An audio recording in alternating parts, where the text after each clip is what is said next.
Okay, so you'd like me to do it in English or in auf Deutsch? English would be best. English would be best. Okay. Then let us begin. I'll put this a little higher. So. Om Namo Bhagavate Vaya. Om Namo Bhagavate Vasudevaya. Om Namo Bhagavate Vasudevaya. So we're reading from the Bhagavad Gita, from the 3rd chapter, text 29. Prakritir guna sammuda sajjante gunakarmasu tanna krishna vido mandan krishna vinna vichalyat. Translation. Bewildered by the modes of material nature, the ignorant fully engage themselves in material activities and become attached, but the wise should not unsettle them, although these duties are inferior due to the performer's lack of knowledge. Purport. Persons who are unknowledgeable falsely identify with gross material consciousness and are full of material designation. This body is a gift of the material nature, and one who is too much attached to the bodily consciousness is called manda, or a lazy person without understanding of spirit soul. Ignorant men think of the body as the self. They accept bodily connections with others as kinsmanship. The land in which the body is obtained is their object of worship, and they consider the formalities of religious rituals to be ends in themselves. Social work, nationalism, and altruism are some of the activities for such materially designated person. Under the spell of such designations, they're always busy in the material field. For them, spiritual realization is a myth, and so they're not interested. Those who are enlightened in spiritual life, however, should not try to agitate such materially engrossed persons. Better to prosecute one's own spiritual activities silently. Such bewildered persons may be engaged in such primary moral principles of life as non-violence and similar materially benevolent work. Men who are ignorant cannot appreciate activities in Krishna consciousness, and therefore Lord Krishna advises us not to disturb them and simply waste valuable time. But the devotees of the Lord are more kind than the Lord, because they understand the purpose of the Lord. Consequently, they undertake all kinds of risks, even to the point of approaching ignorant men to try to engage them in the acts of Krishna consciousness, which are absolutely necessary for the human being.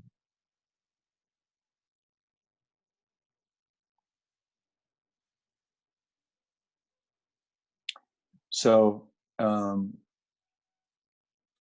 we cannot push people with the lack of knowledge to suddenly renounce all kinds of material activities. That is not possible for one who is not situated in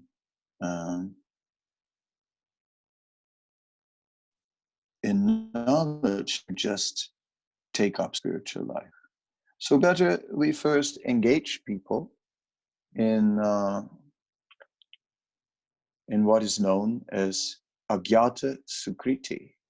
Somehow or other, assure that people make some initial spiritual advancement. So the wise, they will engage people in activities that lead to knowledge.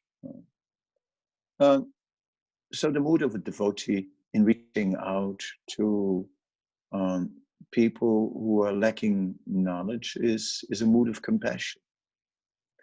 That mood of compassion involves patience, and we need to see where people are and provide for them a relevant step. We'll have to show how Krishna consciousness is relevant. And if people cannot see beyond the immediate situation they are in, then they want to see how Krishna consciousness is relevant in that situation. If we speak about the spiritual world and so on, people may say that's, very nice, but you're living in your fairy tale world. And what's the benefit of that? Rather, you should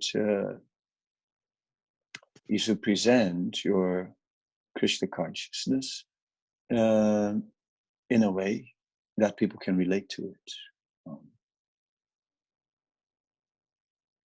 Srila Prabhupada is saying men who are ignorant cannot appreciate activities in Krishna consciousness, and therefore Lord Krishna advises us not to disturb them and simply waste valuable time. But the devotees of the Lord are more kind than the Lord because they understand the purpose of the Lord. Consequently, they undertake all kinds of risks, even to the point of approaching ignorant men to try to engage them in the acts of Krishna consciousness, which are absolutely necessary for the human being. From Krishna's perspective,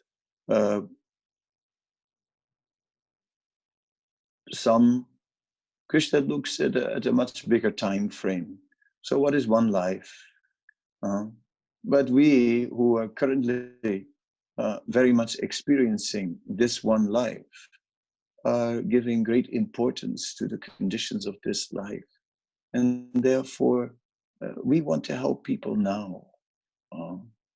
Krishna is more patient. Oh, well, it will take 1,000,000 lives.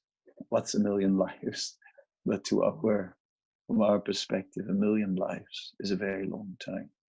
Therefore, the devotee is more involved with the conditioned souls. The devotee identifies with the conditioned souls and is trying to somehow or other make arrangements to bring people up. I hope the sound, everything is fine. If there's any technical hitch, please let me know, because sometimes I'm talking to the internet and then I feel a little bit insecure that maybe the connection is not right. So if there's any complication, please interrupt me and let me know.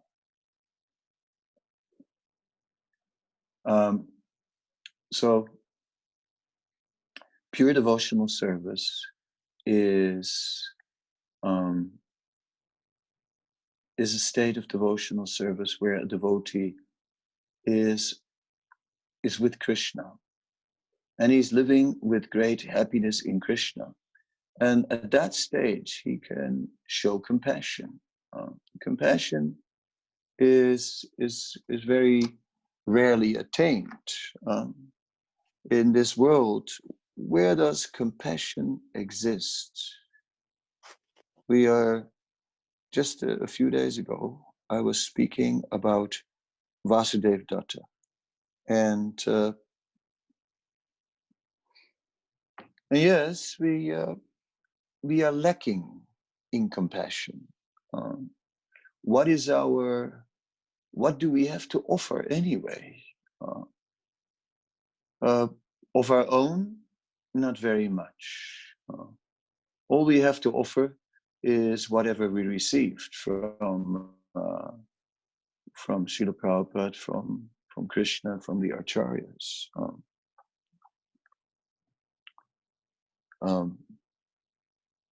The relationship between compassion and humility is that only one who is humble realizes that he has nothing of his own to give. He can only give Sri Chaitanya Mahaprabhu. How can we think that we are in a position to help anyone else when we ourselves need Krishna's help as much as they do? But the servant of Krishna is fortunate because the curtain of ignorance has been lifted from his eyes. In this way, he can give others what he has heard from the Acharyas about Krishna and whatever he has realized himself. These are some notes actually from that I used. I wrote these points down myself from my own thoughts, but still I'm reading them to you to share them about compassion.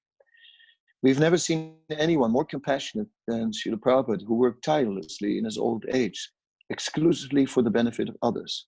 Who did more than Prabhupada? Who was more compassionate than Prabhupada? Who was more generous? He gave himself. He gave everything he had to the last drop. Who ever saw him do anything for himself? Compassion means to forget all about oneself. Can we do it? We are praying to Guru in Karanga, praying to Vasudev Datta, to Rupa and Sanatan, to Srila Prabhupada. By their mercy, miracles can happen. So for us to actually develop a compassionate mentality is something that is not so easy, because we are very self-centered. In the age of Kali, it is very difficult to practice bhakti,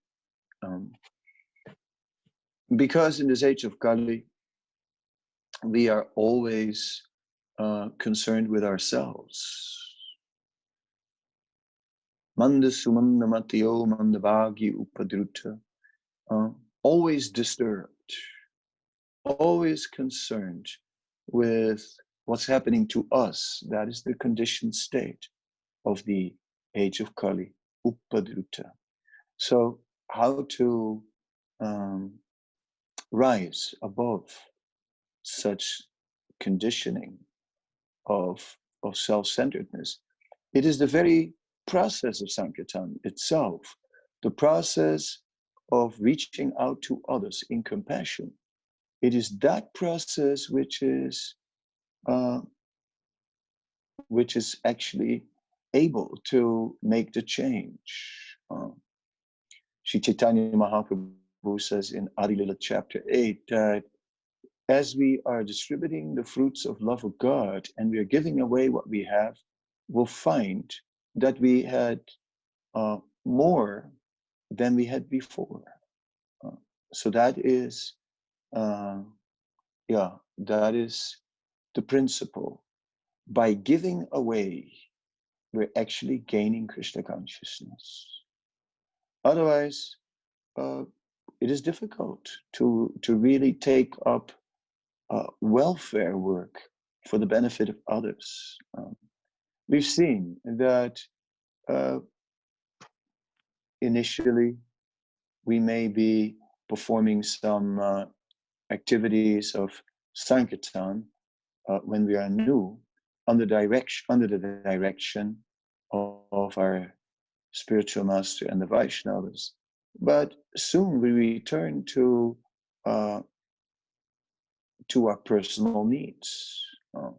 The austerity that is involved in reaching out to others becomes very difficult to maintain, and we'll find more of a need to for our own personal comforts and arrangements.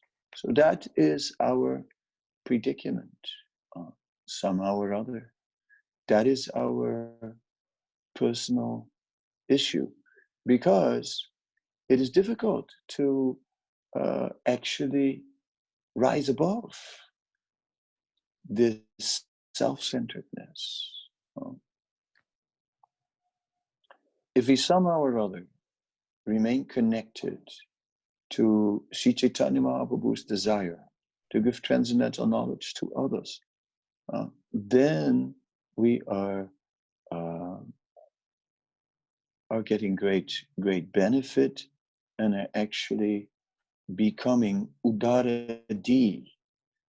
We develop broader intelligence.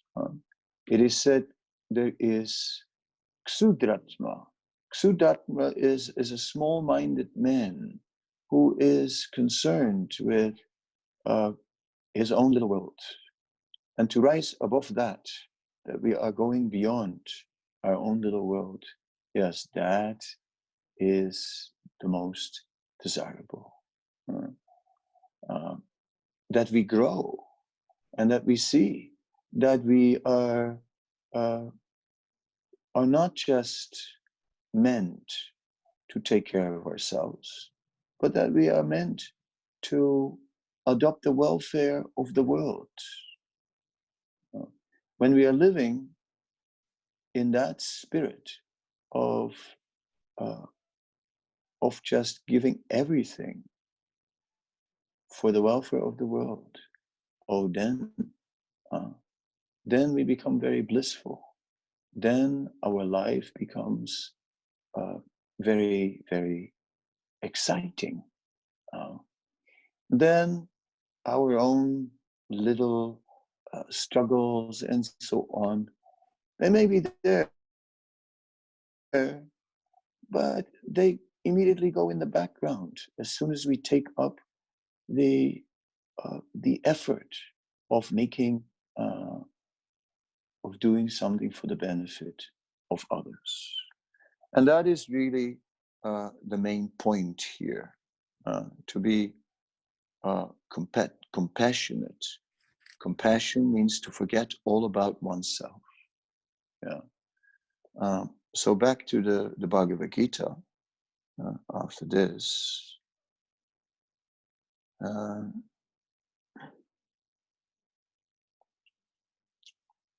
But it's because of the modes of material nature that we become so caught up. So many things are happening. We are swept up this way, that way, and that's simply because we are controlled by the modes of material nature. So the chanting of the Hare Krishna Maha-Mantra and the regulated process of devotional service detaches the mind, detaches the mind from all these sense objects, and we can redirect the mind towards a greater goal. But when the mind is preoccupied with wanting to enjoy so many objects of nature,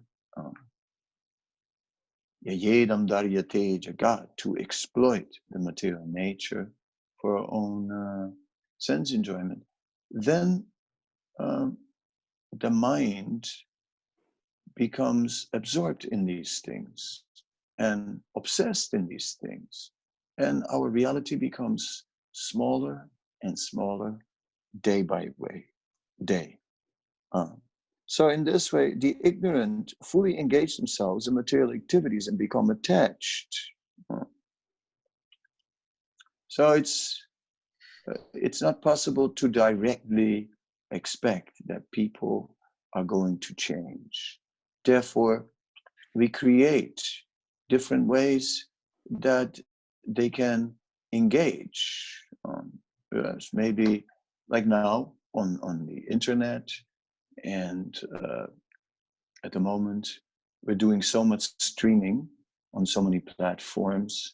I'm streaming live on YouTube every day at 1 o'clock. South African and European time is the same. And for 1 hour, or sometimes I'm on Mayapur TV or other platforms. And all that hopefully will reach people who otherwise are not getting in touch with Brahman Brahmite Kona Bhagavanji Guru Krishna Prasadapai Bhakti Laltavich.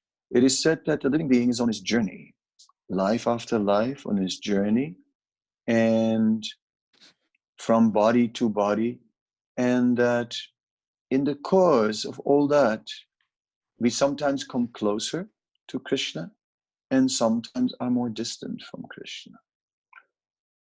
When we come closer to Krishna, then opportunities will come for devotional service. Because as we come closer to Krishna, we come closer to Krishna's devotees, and Krishna's devotees are the caretakers of devotional service. That is the wonderful thing of devotee association is that in devotee association, there is devotional service. And that is a most blissful thing. So it is stated by Srila Bhaktivinoda Thakur, he describes the Kalyana Kalpataru. And he says that somehow or other, the devotees, they gave me a beautiful gift. They gave me the gift of the Kalyana Kalpataru, of the auspicious desire tree of devotional service. But me, due to my harsh mind, I have not looked after this properly. And as a result, the tree began to dry up. It became depleted. But then I returned to the association of the devotees. And because they are the caretakers of the tree of devotional service, in their association, that tree becomes rejuvenated. So our tree of devotional service gets new life in the association of devotees. Therefore, Krishna consciousness is not only about distributing knowledge and about informing people that there is more than material nature, and in giving an insight, but it is also about creating community, a community of Vaishnavas where we can actually get nourishment and nourish the tree of our bhakti so that we remain stronger and that we can take Krishna consciousness to a deeper level, that our determination remains, that our attraction to Krishna will grow and develop. And that is important, that this community of Vaishnavas centered around discussions related to Krishna. Therefore, Vaishnavas matchita matgata prana buryantas paraspayam katayantas chamam nicha tushanti charamanti cha. Where there are Vaishnavas, there are discussions about Krishna and tushanti charamanti cha. That will greatly satisfy them and will bring them happiness, because there is nourishment in it is rejuvenating the enthusiasm to carry on with chanting the holy name and with serving Krishna. And we're seeing, yes, Krishna is behind it all. And in this way, everything is very auspicious. If one sees the deeper purpose of Krishna, then there's no inauspiciousness. Then there are no bad times. There are only good times, actually. One who sees Krishna at work, how can he see any bad times? He sees that simply these are also good times, because Krishna is using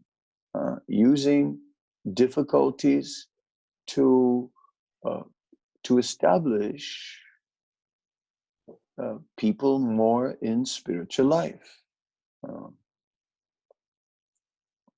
In January, I was in South India in a Ayurvedic hospital, and I didn't have much to do because I basically was given house arrest. I was not allowed to go out of the room for 1 week. Not at all, not even on the veranda. So it was some sort of quarantine situation.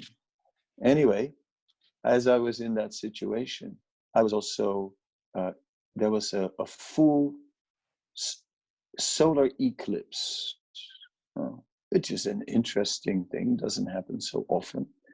And so, since I didn't have so much to do, I did a calculation. I did a prasna, a calculation as to what actually astrologically was going on. And it was interesting because it actually said that the eclipse, well, we know that eclipses are, according to the Vedic culture, what happens is Rahu, right, which is a demoniac planet, that Rahu goes in front of the sun and blocks the light of the sun. Therefore, in India, an eclipse is considered a very inauspicious thing, and everyone is staying indoors. They are covering whatever supplies are in the house with kusa grass to protect it. If you can go to the holy river, you'll go in a holy river. People don't eat during an eclipse. People don't sleep during an eclipse. And it's like, it's a big thing. And the whole thing goes on for like over 3.5 hours, that the atmosphere is considered to be contaminated. Okay, so I did the astrology of that situation, and it was interesting because I expected a lot of emphasis on inauspiciousness. But what I found was actually great auspiciousness. It said that the solar eclipse was indicating auspiciousness on the spiritual platform. Yeah. On the material platform, it was showing destruction and misery, and on the material platform, it showed that the world was going to go through great difficulties. But said on the spiritual platform, it would bring great auspiciousness. So that's very interesting. And we can see like that. When we see Krishna, and when we see everything in connection with Krishna, everything becomes auspicious. That is the nature of devotional service. It makes everything all auspicious. Who is losing? When we are situated in Krishna consciousness, there's no question of losing. There's never any loss, because everything is done in the service of Krishna. Therefore, one is never caught out from in a moment that we are not protected. One is always protected by Krishna at every point in time. So a devotee who is seeing Krishna can see that everything is auspicious.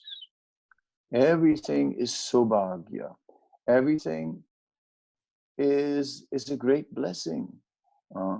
In everything we are experiencing, all the material suffering is also leading to an auspicious goal, because now it is no longer endured just in karma, but now it is endured in devotional service. Then what was before just reactions of karma is now diminished directions, which are controlled by Krishna. And therefore, it is whatever purification is coming is also bringing us closer to Krishna. And everything we do in spiritual life is bringing us closer to Krishna and is making us more and more aware of Krishna. Therefore, everything is all auspicious. And in this way, there's no need for any fear. It said a sannyasi, it should be abhayam sattvasan sudhir jnana yoga vyastitaha. The sannyasi should cultivate transcendental knowledge, and he should fix himself in abhayam, in fearlessness. Fearlessness comes from that knowledge that we are at every moment with Krishna. We are simply at every moment with Krishna. So what in this world can disturb? There's nothing that can disturb that. Nothing can disturb our relationship with Krishna. Everything in this world keeps us close to Krishna. As we are serving Krishna, naturally closeness with Krishna is only increasing. Therefore, everything we do, we do in devotional service.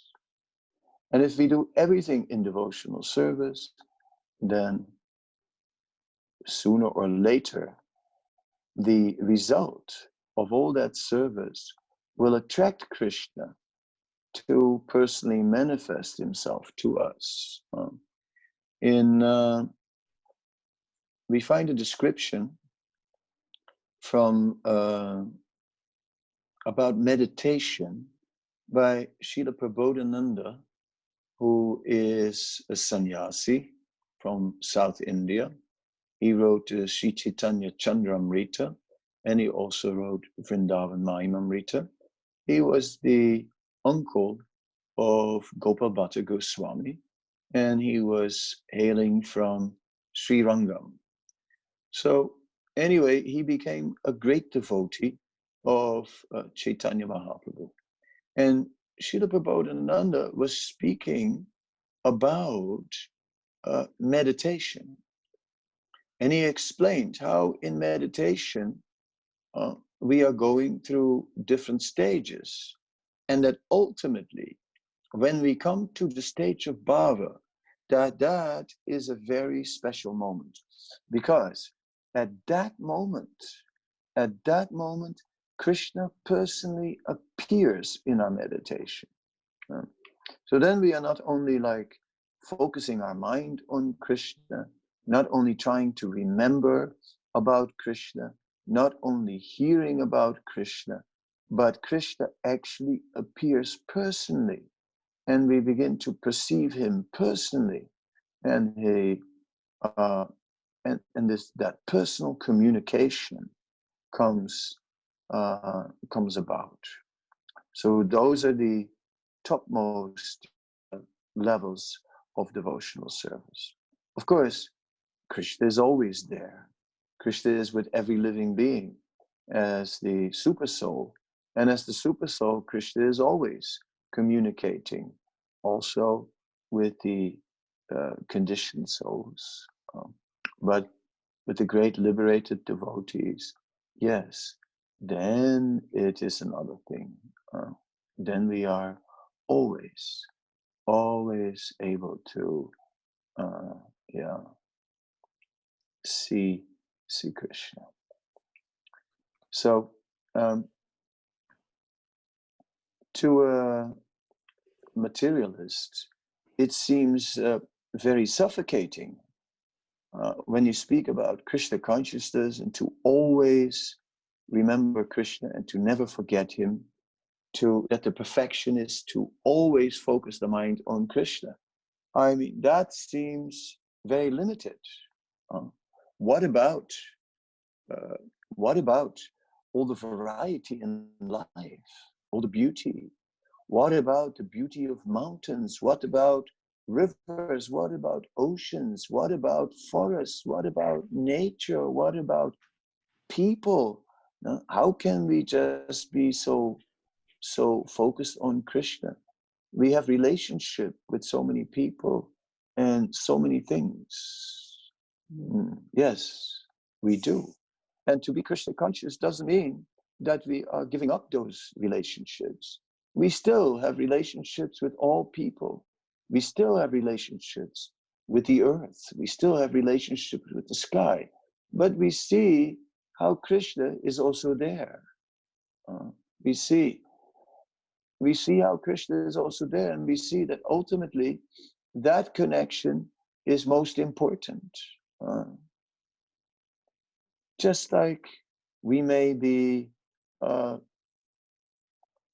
we may fall in love with someone when we are young, but then time moves along, and it goes very quick, and then at one point we are old, and then yes, love may still be there. We are frail, we are old, and that whole romantic adventure that once there has now faded. And now there may be mutual affection and dependence, and But the point is that it is also temporary. All these things. We dress up this way and that way to impress. We sing, we dance to express. We move, we search, we climb mountains and explore new horizons. But only to find there are horizons after horizons after horizons, and it never ends. It never ends. In this way, we wonder, what are we actually doing? What are we actually doing in this world, exploring the material nature and playing with the material nature?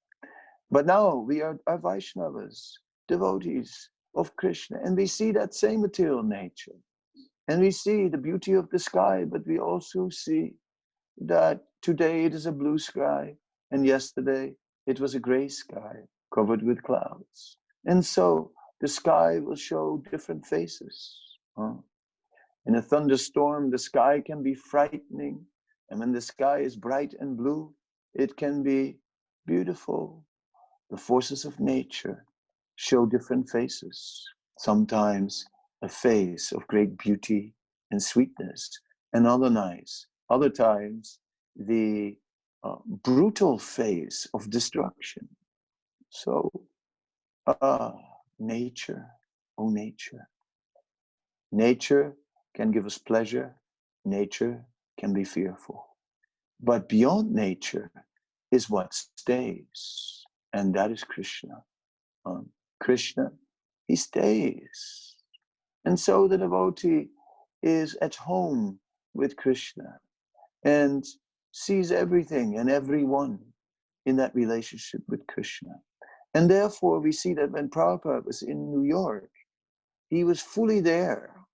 He was fully aware and awake and relating with the people, with what was on their mind. He wasn't like otherworldly and absent-minded.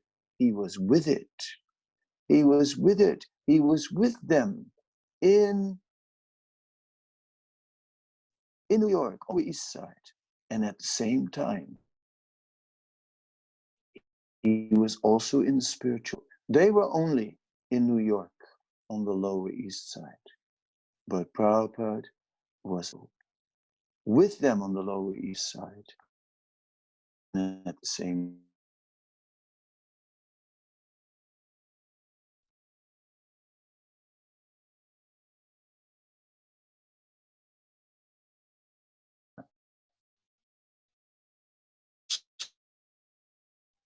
and so I thank you all for listening to me for the last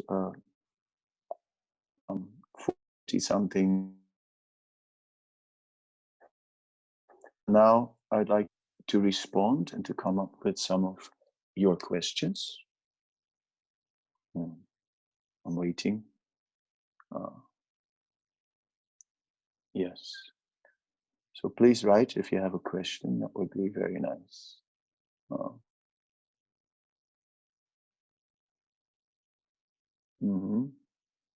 Okay, where went the text?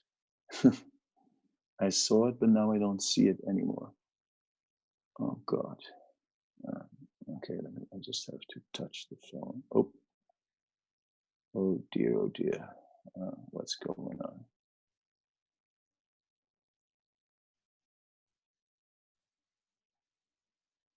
I'm sorry, share content.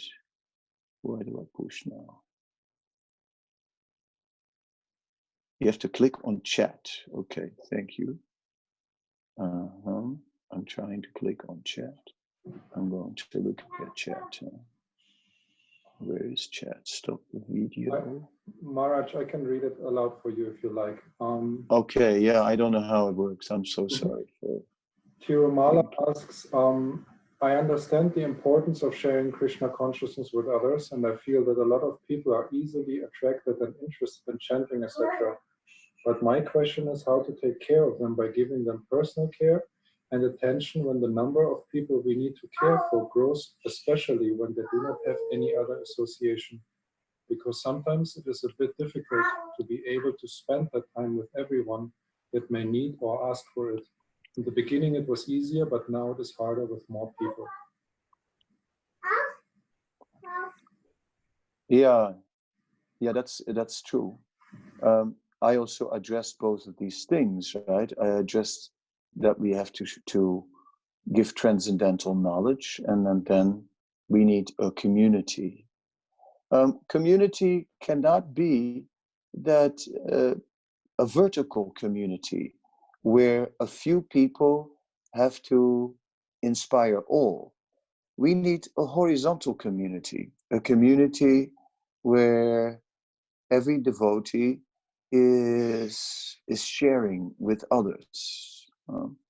It is we ourselves need to share Krishna consciousness. Many of us are in situations where of lockdown right now, and we're all on this internet, and because we have a need to share.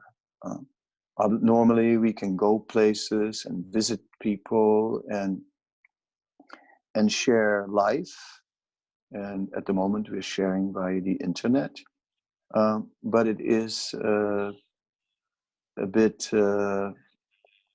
but the principle is the same. It is sharing. So we share with those who are in our circle of influence. Everyone can share, and in this way together we can build a community that will nourish us. We need to be nourished. And Srila Bhakti Siddhanta Saraswati Thakur, he used to speak for many, many hours. He was in Dhaka. Hello? Yeah, he was in Dhaka, and he was lecturing for 1 month on the first verse of Shrimad Bhagavatam. And some of these lectures are very long. He could lecture as long as 5 hours.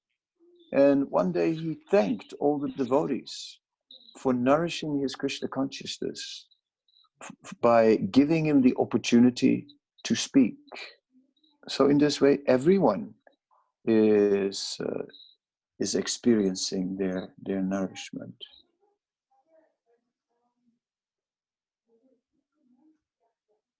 So we all share in giving the nourishment. Mm-hmm. How do I do that I can read the questions? Oh, Krishna.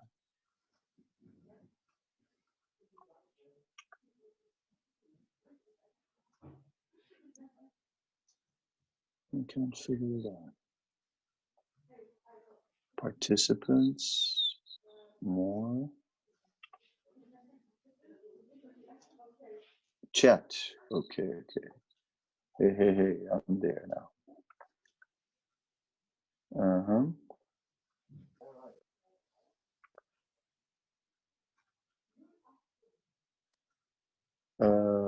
I see. Where does it begin now?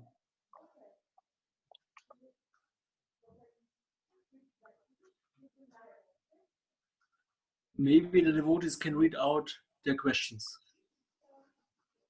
Yeah, I'm seeing a whole bunch here now. I'm just looking, where does it start?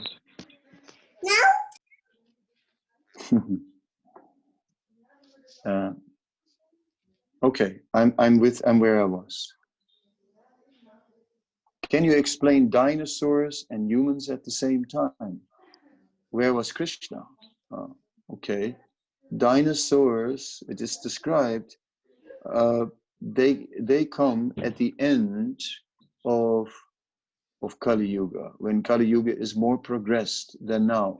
And because the world is moving in cycles, in the West, we tend to think of a linear development of time. But the Vedic concept is a concept of cycles, which always repeat itself. So the yugas are like the seasons of the universe, which keep on repeating itself. These seasons They vary from millions of years to hundreds and thousands of years. So it is said these cycles, every few million years, a new cycle begins. Currently, there is the Kali Yuga, and towards later in the Kali Yuga, such creatures may manifest.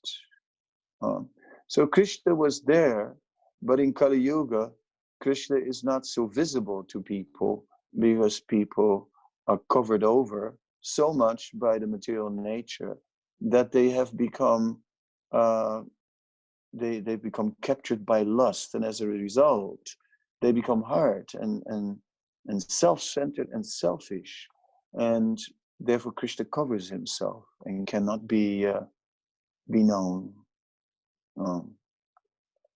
Here's a question from Martin. Hare Krishna, thank you for the time. What is the best breathing technique for japa? In the Hari Bhakti Vilas, Srila Sanatana Goswami does give something about breathing.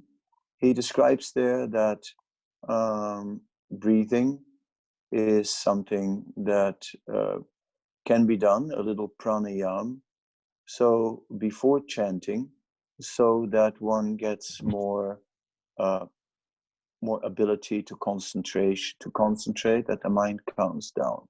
So if we are into breathing techniques, it's recommended by Sanatana Goswami to do some of that before chanting. But during chanting, we can just engage in regular breathing and focus on the chanting. Here's a point. I understand astrology is true, but as devotees, how far should we follow astrology? Okay, astrology is true, and astrology is also not true. Astrology, which is a way of calculating the influence of planets. Each individual is born at a particular time when the planets are in particular positions, and therefore each devotee has a different influence of the planets.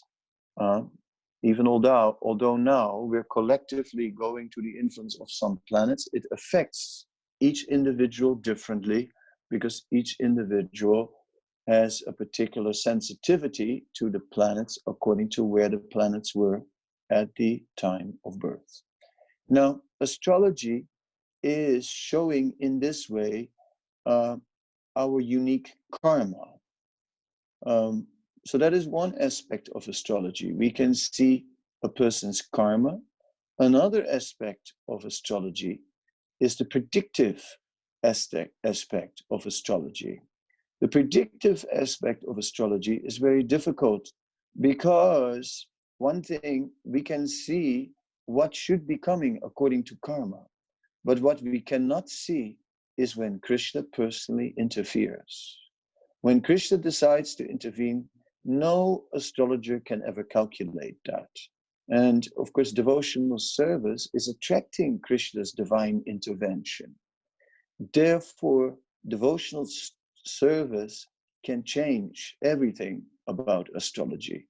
So in that way, for devotees, we are, from the perspective of looking at karma, yes, we can look at astrology, but from the perspective of Krishna's divine intervention, astrology is of no use. Sometimes when we have very serious problems, we just forget everything for some moment. How can we be very high in Krishna consciousness, even at such a situation? Thank you very much. Yes, so we have transcendental knowledge, and we know that Krishna is there. We know that Krishna is the origin of everything. We know that Krishna is the goal of everything. We know that what we're going through is just a temporary purification, which is affecting the body, but can never affect the soul.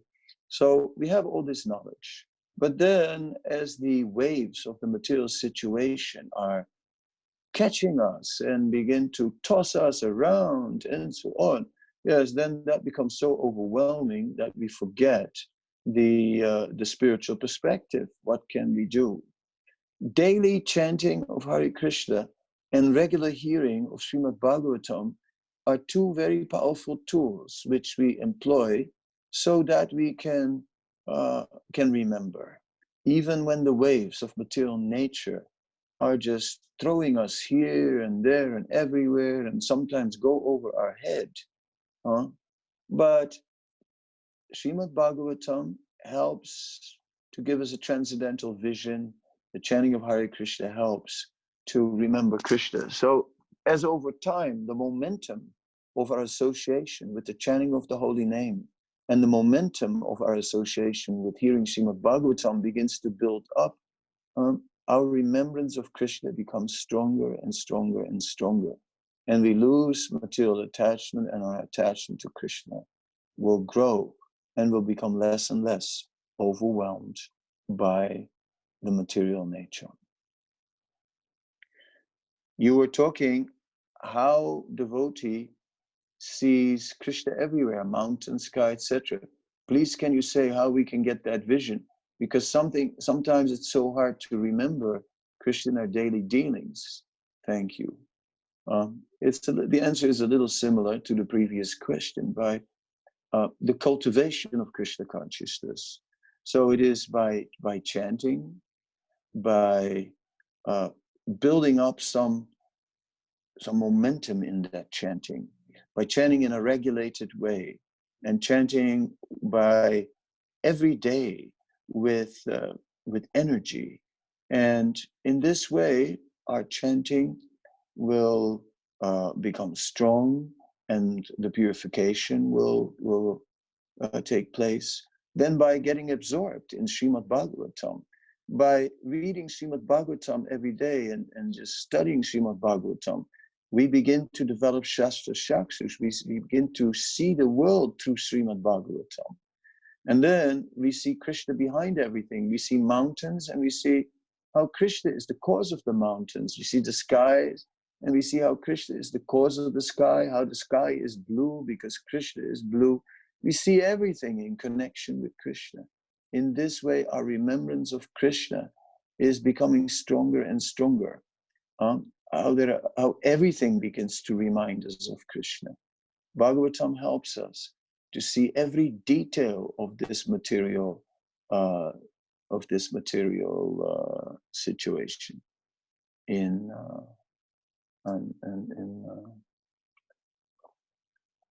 relation to Krishna. Next question. Indra Maharaj asked once this question: we aspire for deeper and deeper relationship with Krishna. They're special relationships.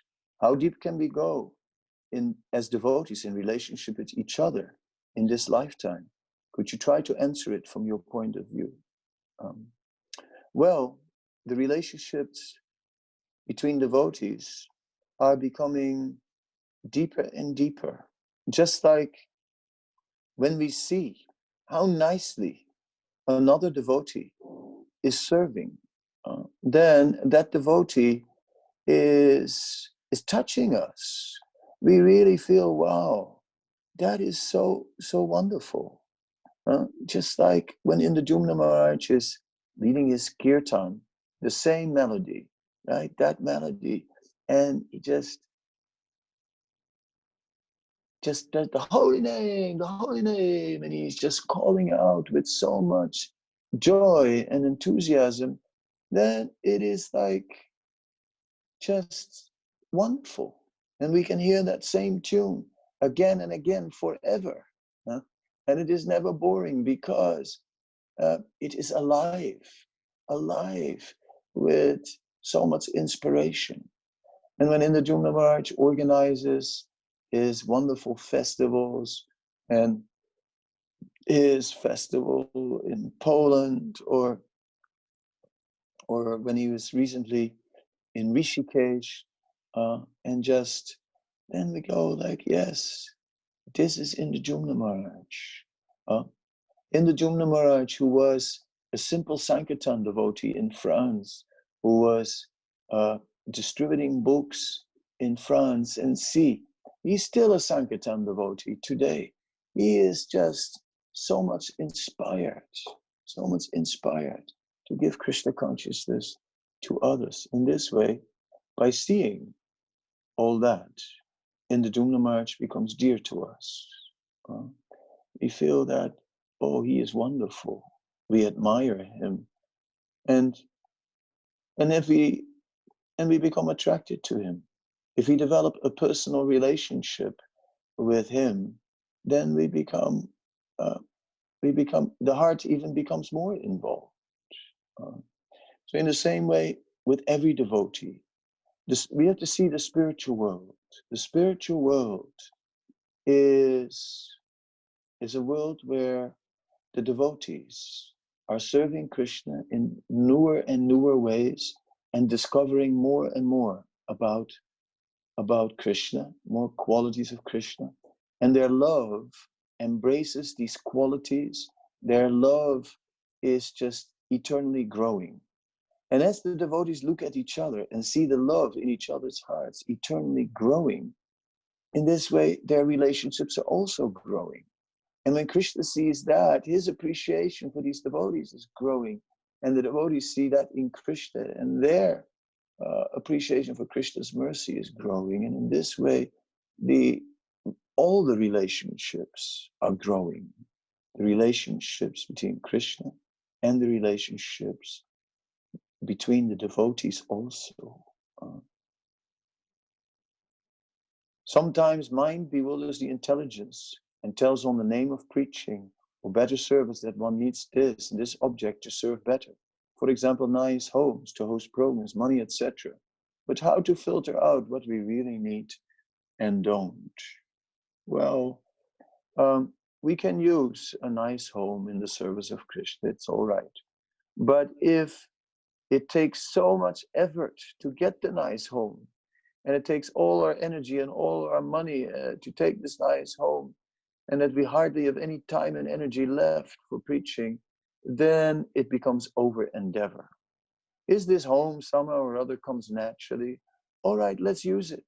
But if it takes too much endeavor to get material things which we can use in the service of Krishna, then let's forget about them.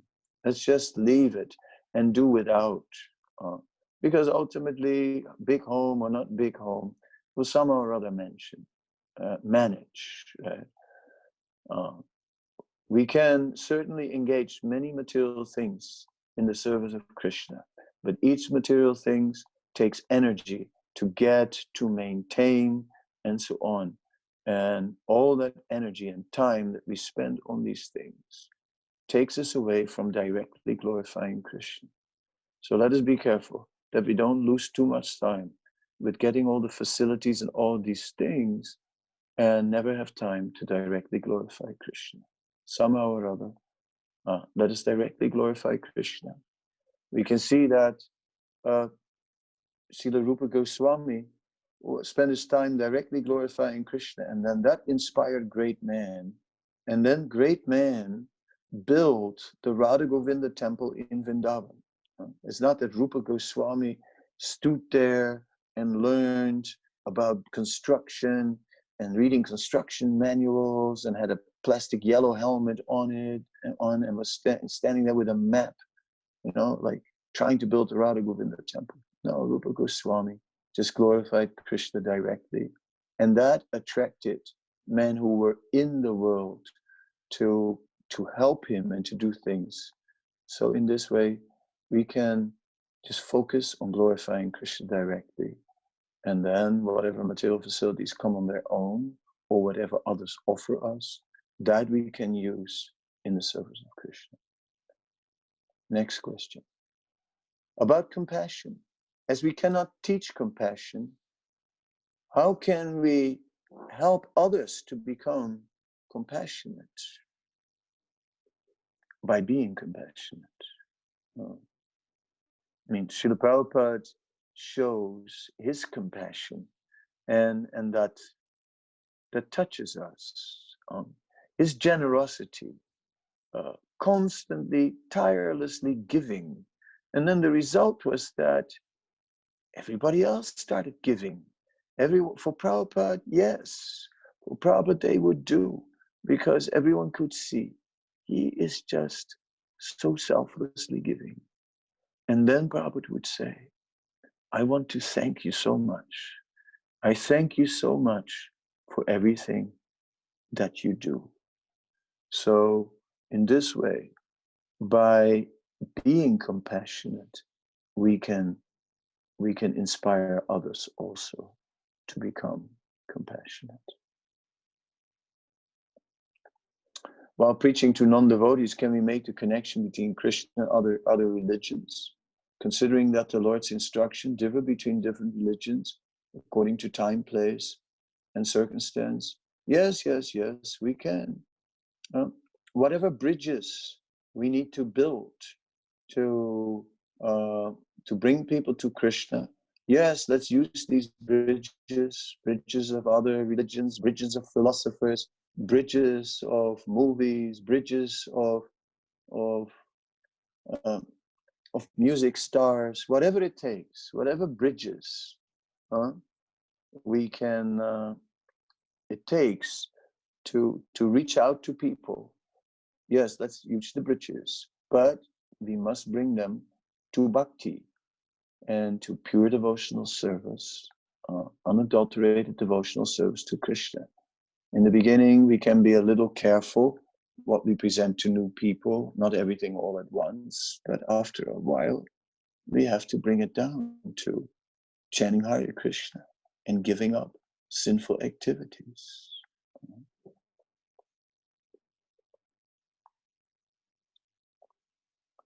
So the next question is, how should we celebrate Ram Navami in confinement? What activities should we do to please Lord Ram? I think that we can make an offering to Lord Ramachandra.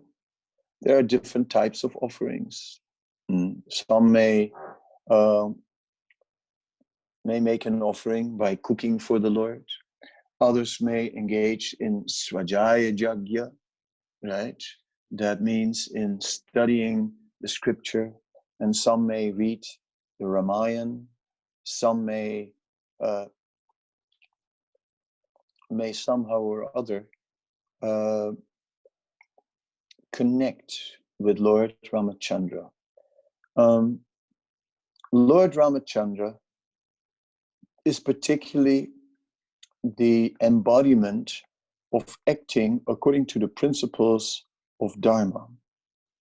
And in that connection, we can also pray to Lord Ramachandra tomorrow. We can simply pray and ask Lord Ramachandra to strengthen ourselves in the eternal activities of sadhana bhakti. That as Lord Ramachandra was following the principles of Dharma, that we may have the same determination and strength to follow the teachings of Sri Chaitanya Mahaprabhu.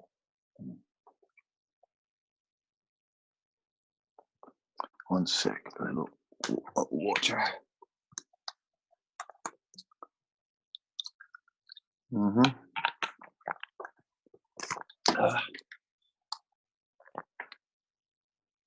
We are in lockdown and being alone at home. There's no other way to share and associate by the net. But the fact that we cannot go to the temple, we cannot be close to the deities, we cannot have close association with devotees or kirtan.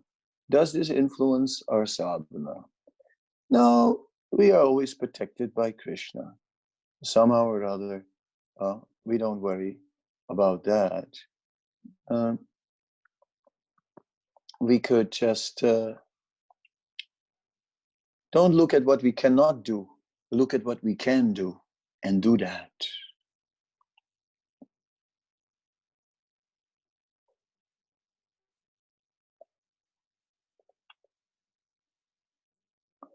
Yeah, so deep relationships we should develop with devotees. The question comes back about Indra Maharaj. Deep relationships we need to develop with devotees. Relationships where of appreciation. We are known as the Mutual Appreciation Society. And that appreciation is not just a matter of exercise. That is an appreciation which begins to develop from the heart. And when appreciation develops from the heart for other Vaishnavas, then there's love. And such love is what devotee association is all about. When we try to give Krishna consciousness to others, how can we give up the attachment to the result, since we want the best for them? Yeah, okay. We try for the best, but we also leave the rest up to Krishna. We know that we are not so powerful, and we depend on Krishna.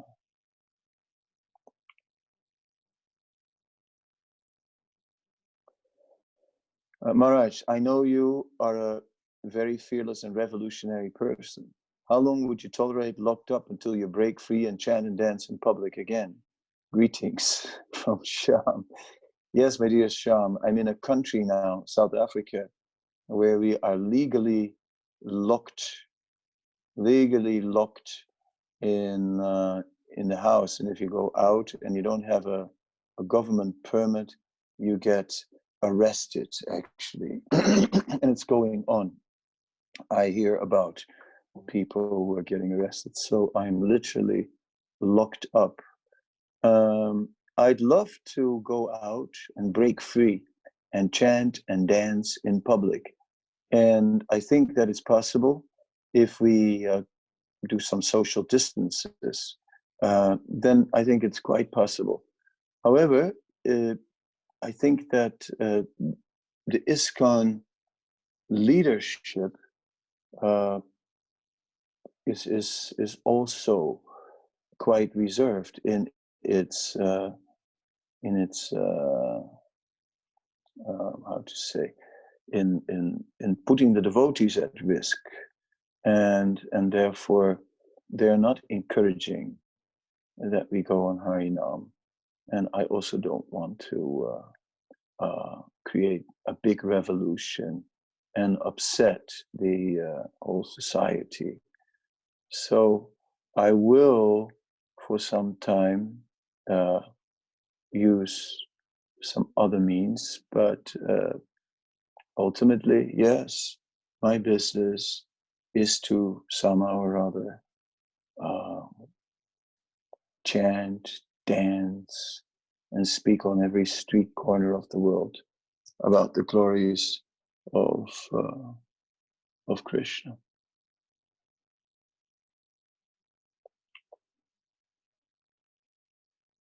How to avoid offenses when something has to be pointed out? Well, we can point out things in a respectful way. We can say, if we think something is wrong, we could, for example, present it in the form of a question. We could say, "Oh, please don't mind. I'm seeing that you are wearing your outside shoes in the kitchen, and I thought that was not proper, but maybe I haven't understood it properly."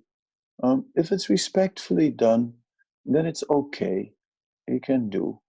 Of course, it's not our business to point out faults left and right to all the seniors. We have to also learn in the association of the devotees how to deal with rules and regulations. And I was flying Air India, and at one point there was turbulence, and it was going on for a long time, and I had to go to the bathroom. So at one point I just decided I'm going, right? So I went to the bathroom, and then I met the head steward. He was standing next to the bathroom. He said, "Sir, fasten seatbelt sign is on, you have to return to your seat." I said, "Sir, please, I really have to go." He said, all right, then you go." So I went, and then later I thanked him, for his personal consideration. And then he said, yes, Yes, we must know how to sometimes break the rules. Oh. So the art of following the rules and to know how to sometimes break the rules is something we learn in the association of the senior devotees. How can we differentiate matter and spirit? Sometimes I think matter is alive. Well, everything is coming from Krishna, right? Everything is ultimately spirit, right? Matter is a corner. The material world is a corner of the spiritual world, which is now covered. So the original, but everything is resting on Brahman. Sarva Kalividam Brahma. So the material energy is also resting on Brahman, and Brahman is alive. So everything is resting on spiritual energy. But the material energy now is acting, the dead material energy is just acting under laws of material nature. It doesn't show any features of consciousness, whereas that which we consider alive is showing symptoms of the consciousness of the soul. The matter is just operating under the laws of nature, the law of karma, and is just acting under laws and is not displaying any consciousness.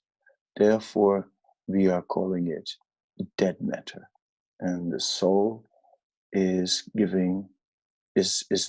alive and showing symptoms of consciousness. Someone is asking, how is the temple in Chatsworth and how is Jai Prabhu? This is Durban. Asking questions about Durban. Durban temple is doing very well. It is in lockdown, but there is a group of devotees and everyone is in good spirits and so far in good health. Maharaj, you mentioned that one who lacks knowledge is in the mode of passion. Does it mean, well, in the lower modes of nature, passion and ignorance, does it mean that one who is in the mode of passion will not gain enough knowledge to share? One who is in the mode of passion is absorbed in a mood of enjoying the material energy.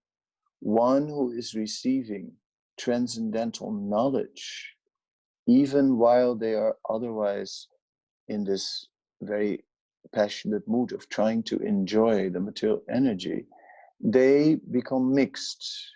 They get a mixture of transcendental knowledge and of some material knowledge. If we keep on adding more transcendental knowledge, then gradually the mix changes in the favor of transcendental knowledge. And then a person is taken away from his passion.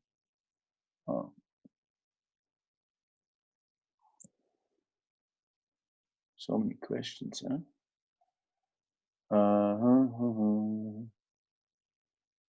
We have full faith in Krishna and we believe that he has better plans, but by looking at the current situation, especially in New York, we are near New York, keep ourselves and family calm and keep engaged kids in Krishna consciousness.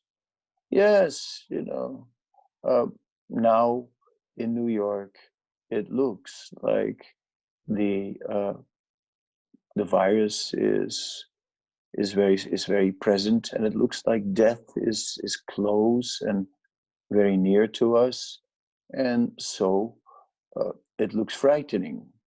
Only a very transcendental personality would be free from fear, would think, well, whether I live or die, it doesn't matter. I would be, I'm always with Krishna. But that's an advanced stage, and in our current stage, we are devotees who are still cultivating our Krishna consciousness. So it is good. Keep ourselves calm and keep ourselves and family calm and keep the kids engaged in Krishna consciousness. Yes, keep on cultivating Krishna consciousness, and that is a good response. How do we disconnect from the mind and its judgmental and offensive nature in order to chant the holy name in the proper mood?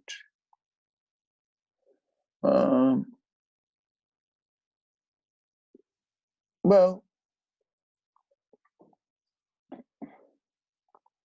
let's give credit. Let's use our judgmental mind to find good things done by people, to recognize things that deserve credit, and then just give credit. In this way, we can use our judgmental nature in a positive way, rather than using our judgmental nature to find faults in others. I get the feeling that even Krishna consciousness has a kind of learning curve. It starts and goes up rapidly, and then after touching the peak, it starts to decline. But to some level, is that normal? What should we do to keep it up always? Thank you, Maharaj. In the beginning, yes, we seem to make rapid advancements because we are making all these new adjustments. We give up our previous life and adopt a new life, and everything is just going milestones ahead. And then we seem to come to an area of routine. An area of routine where it takes time to become purified. That is true. And we have to just patiently continue. It says nishtayat, nishtayat daryat, utsaha nishtayat daryat. It says enthusiasm, determination, and patience. These three are required. And then if we carry on, then we'll come into inspired Krishna consciousness, and taste begins to develop. But that long stage of just going through purification, the stage of anartha nivritti, that requires determination and patience to continue. Okay, well, I thank you very much for your for spending time with us and for partaking from all over the world. That was very interesting. I didn't realize so many people could just be part of such a Zoom discussion. I've only used it for meetings so far with a number of people, so that you can actually have large gatherings. It's very interesting. I thank you all for your association. I want to thank Sadashiva Prabhu from Berlin for organizing this, and I'm looking forward to meeting you again. Let me know whenever you want me back. I don't have much to do these days, so I'm ready for more. Hare Krishna. Much Hare Krishna. Thank you, Maharaj. Definitely. Have some time. We will definitely take you up on your very kind offer. And I would also like to invite all of you who are here. We have more than 70 participants in this wonderful lecture. We will have more special guests during the next few weeks. Next week, Ridananda Maharaj will address us, same time. Then Sarvatma Prabhu, Bhakti Chaitanya Swami, Sachinanda Swami, and many others will come and speak. And I hope, dear Maharaj, that we will also get the chance to hear from you again. So thank you very much. And yes, please stay safe, stay healthy. Okay. Hare Krishna. Can I ask one question? Of course. How do we know about? You mentioned all these people will speak, but where is it announced that we can log into them? We will announce on our Facebook page and also on our newsletter.